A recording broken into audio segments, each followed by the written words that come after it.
Hey everybody, good to have you back.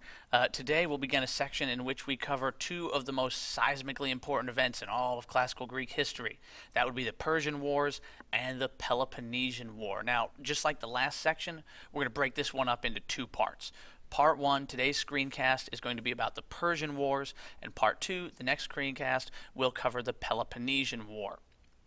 So on to the essential questions about the Persian Wars. When you study any war, the first thing you always have to look at is the why, the cause. Why did the wars begin? And that's where we'll begin. Why did the Persian Wars start? And in the process, we're going to meet the Persians. We're going to figure out who are these people and why did they end up at war with the Greeks. Now, as we get into the Persian Wars, we're going to focus on three main engagements, three main battles. And for each of those battles, we're going to cover three simple questions. Who, what, and why?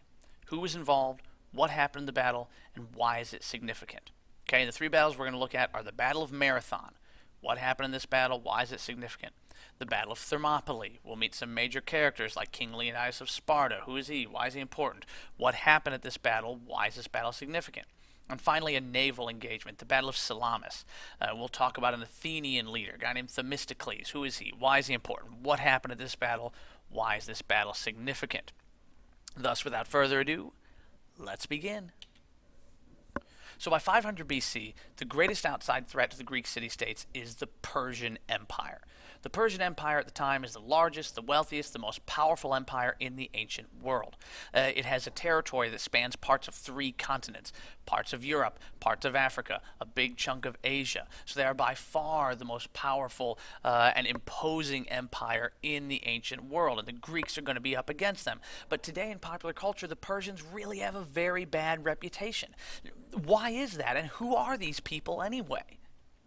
Well, the Persians are a very wealthy, very well-developed, very intelligent, civilized culture that originates out of what is present-day Iran.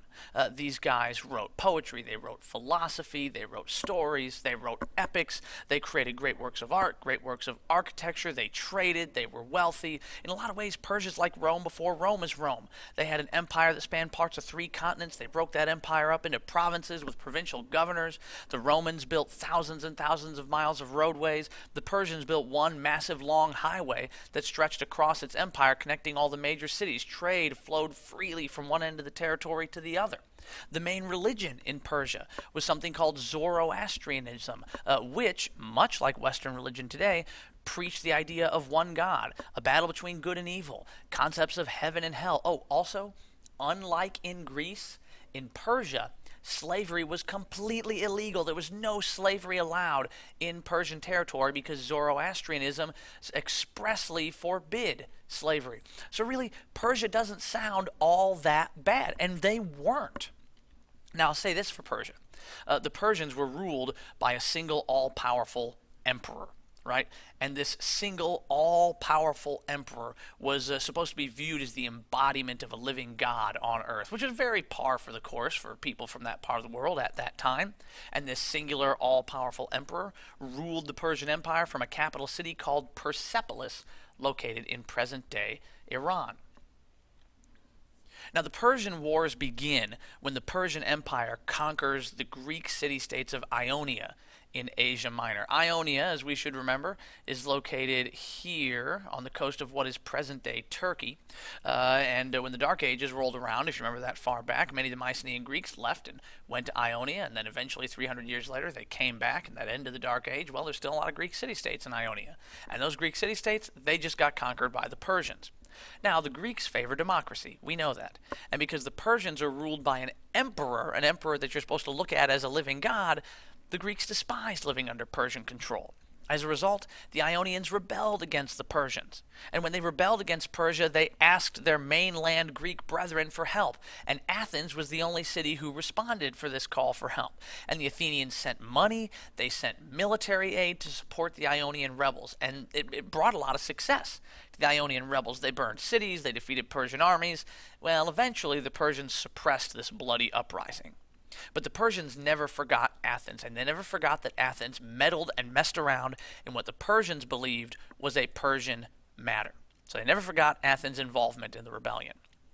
And so, seeking to punish Athens for their aid to the rebels, the Persians, under their emperor at the time, Darius, set out to invade Greece in 490 BC as punishment for Athens' aid to the rebels. So it's 490 BC. The Persians cross the Aegean Sea with an army of 20,000 soldiers, and they land their fleet at a place called Marathon. Marathon is this big, wide-open coastal plain that's about 25 miles north of Athens. And the Persian army comes with what is really just a drop in the bucket of what is their total forces. 20,000 soldiers, this is nothing for the Persians. Well, the Athenians, recognizing the threat, muster every man that they can in a call to arms to stand and fight against the Persians. They get everyone who can fight to go out there and fight. And after they've done that, they've completely emptied the city of soldiers to the point where there's no one left to defend the city. And all that Athens has to muster is 10,000 guys. That's the best that they can do. And they're still outnumbered 2-1 after calling forth everyone that they can. Being so badly outnumbered, the Athenians do not want to risk a head-on attack against the Persians.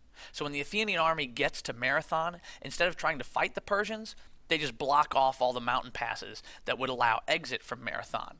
And they wait. The Persians, realizing they're blocked in, likewise, just wait. And they wait. And they wait. And they wait some more. They wait for 5 days. After 5 days of a stalemate, the Persians decide, waiting sucks, we're bored, let's go attack the city of Athens directly. So the Persians begin to board their ships so they can go sail around the coast and just attack Athens directly.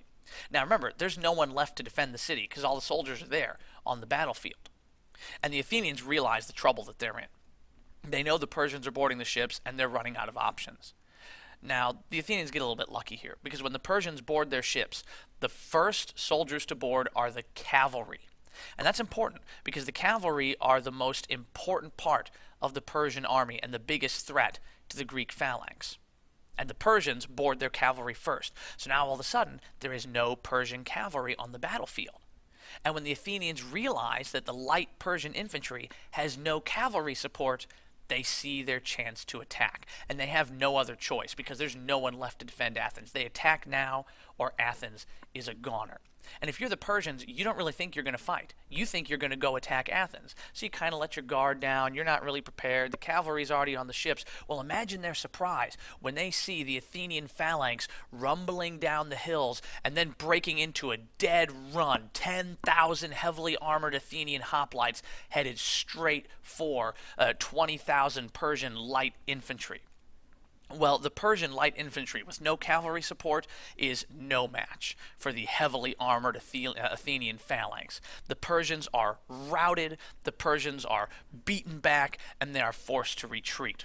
All told, the Greeks suffered a couple of hundred casualties, while the Persians lost several thousand casualties. Marathon is an incredible victory for Athens, and it is an embarrassing defeat for Persia. But it showed the Greeks that you did not have to bow to Persian power. You could stand and fight. Independence, freedom from Persia was possible. Now after Marathon, the Persians withdraw to Asia Minor with their tail between their legs. But just because they lost this battle doesn't mean they're beaten. They are far from finished. Emperor Darius is angry from this defeat, and he and his son Xerxes decide to plot an even bigger invasion with an even larger force for later on in the future. For 10 years, they plan and they prepare this new invasion. Now, during that 10-year period of time, Darius dies and Xerxes becomes the new emperor.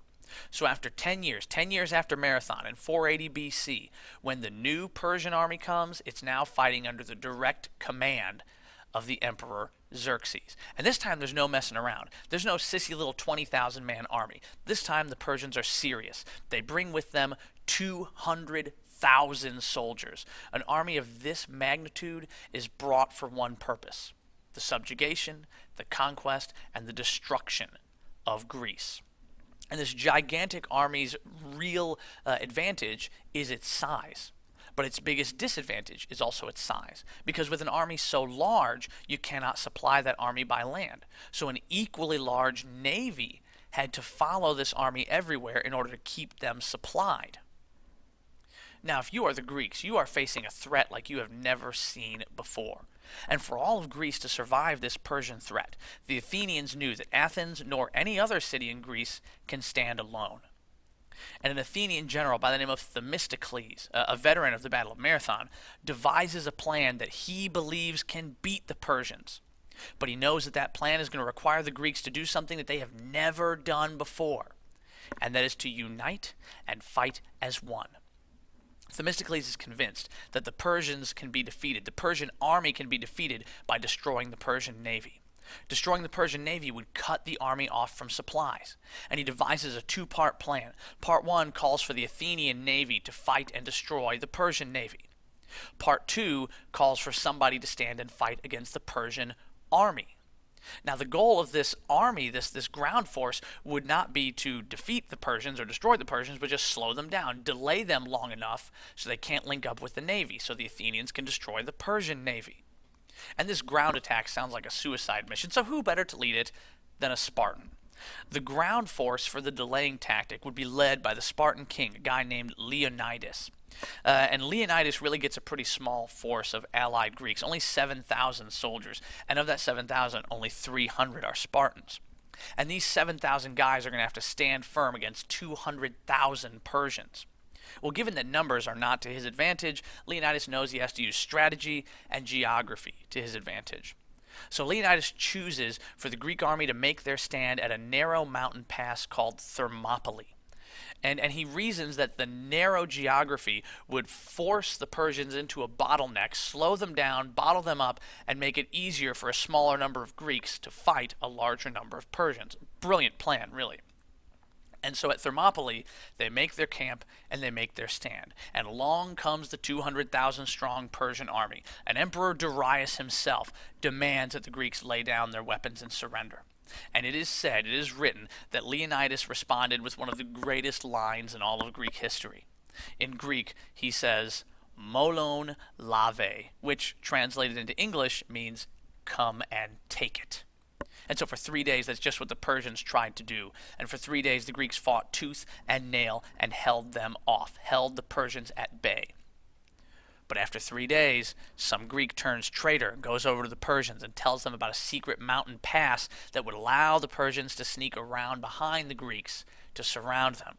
Well, realizing what's happening, Leonidas gives his men orders to withdraw.